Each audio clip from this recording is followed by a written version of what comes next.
Create instant lightweight clones for your dev test environments with BlueXP Workload Factory.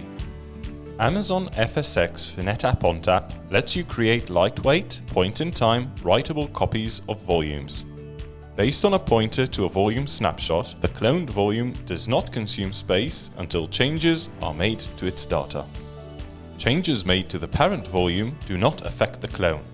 This lets you instantly create fully functional data copies for dev test environments. Maintain multiple environments with minimal storage overhead.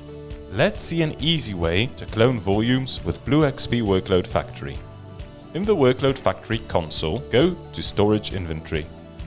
Choose your file system and click Manage.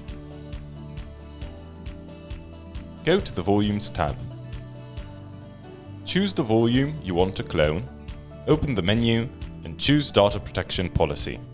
Click Clone Volume. Give the clone volume a name and click Create. And that's it, you're done. Create instant lightweight clones for your dev test environments with BlueXP Workload Factory.